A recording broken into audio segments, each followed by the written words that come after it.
This is baked bread bun snack. BBB,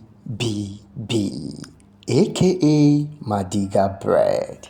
Yes, it is a delicious snack that has triggered the interest of both the consumers and bakers due to its stomach-filling quality, and as such has become the most demanded street snack, especially in Nigeria.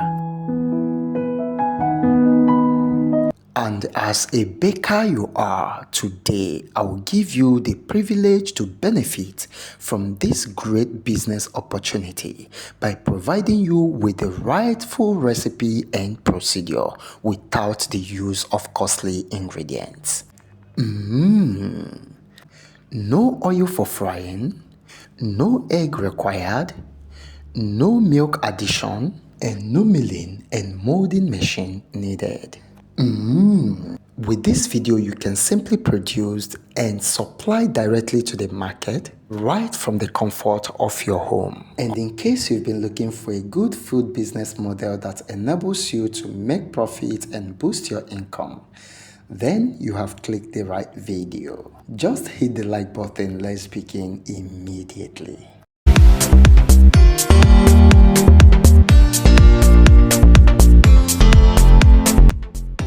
Beginning with the introduction of the ingredients, you will be needing 5 cups of flour. And the best flour for bread buns recipe is bread flour, which provide the chewy textural property of a good bread buns. Alternatively, you can use all-purpose flour if you cannot conveniently get bread flour in a smaller quantity. For taste enhancement, you'll be needing salt. Over here is preservative, yeast and baking powder. You will also need a white shortening, sugar and flavor. Yes, liquid milk flavor is always fantastic in bread buns. Now let's prepare our liquid mix for the dough. Pour out a cup of water, and over here is half cup of sugar, and I'll be taking some of it and dissolve directly into the water. Then a cup of liquid milk flavor. And please do not omit this flavor in this recipe for anything in this world. Then half teaspoon of salt to enhance and balance the taste of every other ingredient added in this recipe. And if you are done adding, stir up to combine and then set aside. Grab the remaining part of the sugar into a pot, add about 1/4 cup of water to slightly cover the surface of the sugar. So what we are doing right now is to generate a syrup, a sugar solution that will provide a stiffness texture in our dough. So you boil the sugar solution until it becomes thick, like glucose syrup. And once that is done, you can pour into a clean plate and allow to cool for a while. Warning: your glucose syrup must not brown nor caramelize while cooking. Is that understood? So now that we have introduced and prepared all our ingredients, it's time to mix the dough. This is half teaspoon of yeast and 1 teaspoon of baking powder. Note that this recipe requires more baking powder, less or no yeast, otherwise it will turn to a bread. Now bring the sugar syrup that we prepared earlier and pour directly into the flour. Next is to add up 80 grams of white shortening. This can also be called white butter, white margarine or Crisco butter. It helps to support the rich texture of your bread buns and still help to retain the color and good appearance of your bread buns. Now, crumble these whole ingredients to infuse into one another by rubbing in with your hands until it is completely combined, just like this. Now bring the liquid mixture we prepared earlier and begin to incorporate bit by bit. Mix after every addition of the liquid until you obtain a strong dough. Now, because of flour composition, some flour may require more water than the other. Therefore, adding your water bit by bit helps you to dictate the best quantity of water that works with the composition of the flour brand you are using. Is that understood? And while mixing, you should be aiming at obtaining a strong dough. The stronger your dough, the less moisture content, the less easy spoilage for you, and the better the quality of your bread buns. So I'm gonna add more liquid to this and mix it as well. I think I'm okay with the texture I have now. I'm not gonna exhaust the whole liquid. So mix, mix, mix, mix, and mix. So at this point, I have to touch the dough to feel the texture. Yes, I think I'm good with it. The dough is firm and strong as well. So I'll transfer this to my working space and work on it. So you can see this is my remaining liquid from the 1 cup of water. Now in this stage you'll be needing flour for sprinkling while rolling it out. You also need a rolling pin and a shaping object like this. You also need a fork, a metallic ruler and a cutting knife. Now begin by sprinkling some flour in your work surface so you can easily work out the dough. Flour sprinkling provides friction between the dough and the working surface so they do not stick together. So gonna massage and knead the dough with the hand to loosen it up until it becomes softer. And if your dough is bigger than your hand can handle, it's advisable you divide it into two and knead one after the other. So after kneading for about 5 minutes, then we begin to roll it out.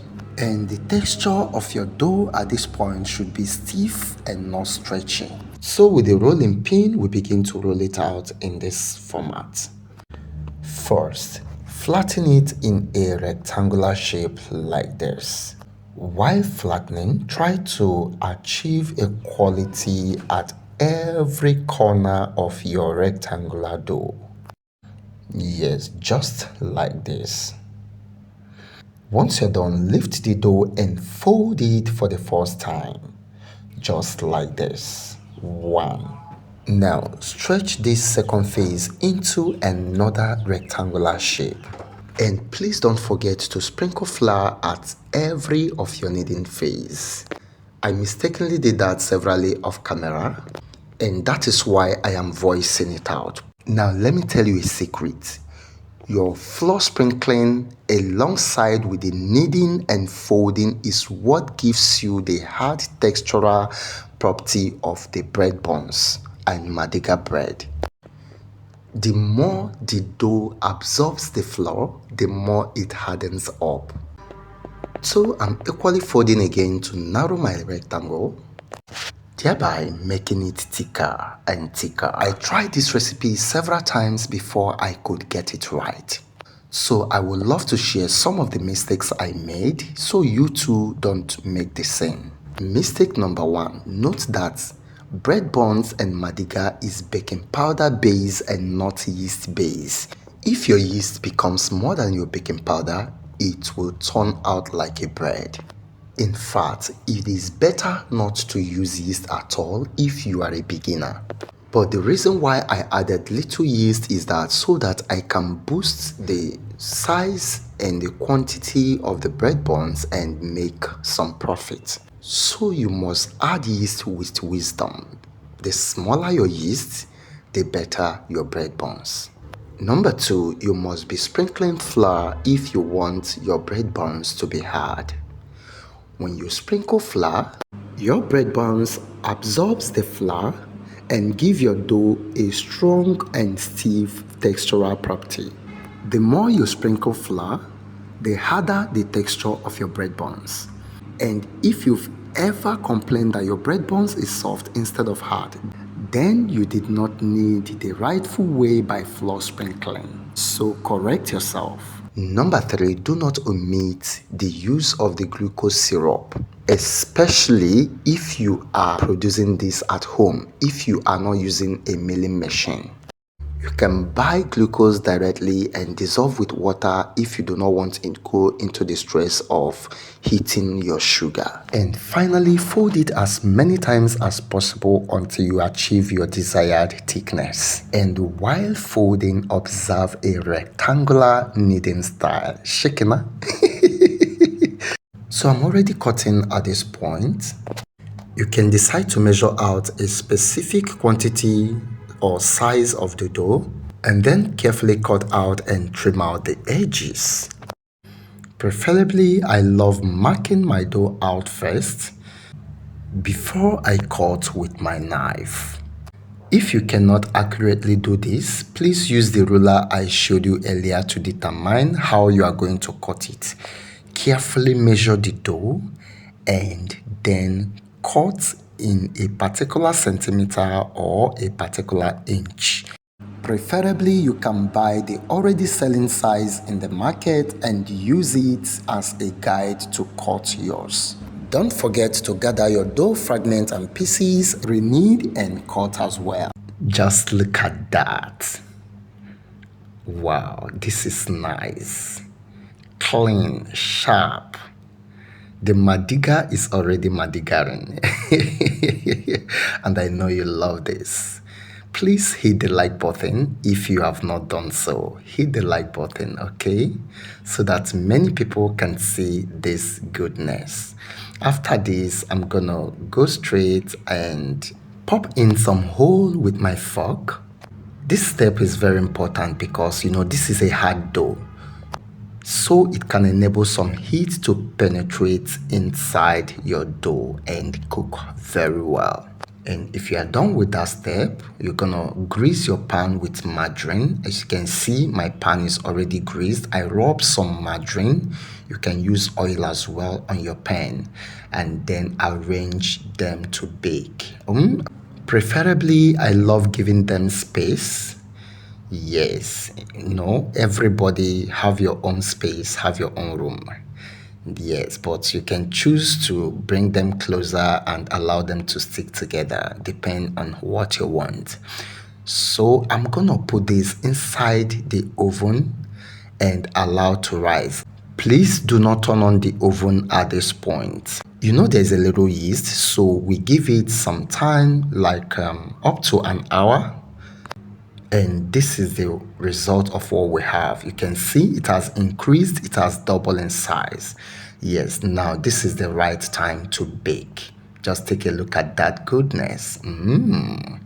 So we're gonna bake it now and turn on the heat so that it will start baking. I proved this for an hour. So please take your time and give your work the best.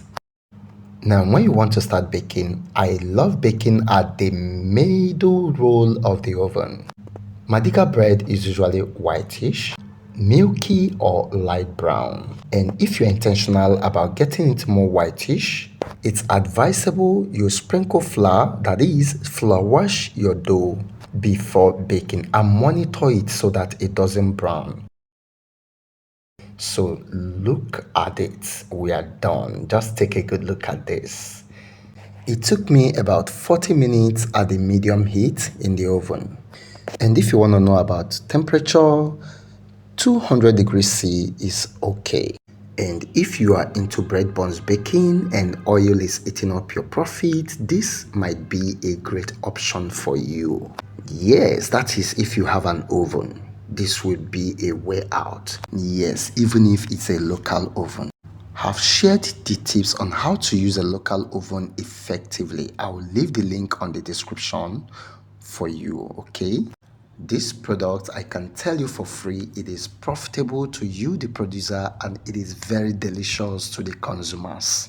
And it is very unique. You can always package this and sell at a price. Thank you so much for watching. My next video is synthetic preservation of soy milk drink. Though most of you don't call it soy milk, you call it soya milk. But I call it soy milk. So whether soy milk or soya milk, how we are going to preserve it so that it lasts up to 6 months to 1 year without putting in the fridge at all. This video has been requested for a very long time on this channel, and I was seriously working on it. So now that I'm done, I'm gonna upload the video. So please turn the notification bell and subscribe. Thanks for watching.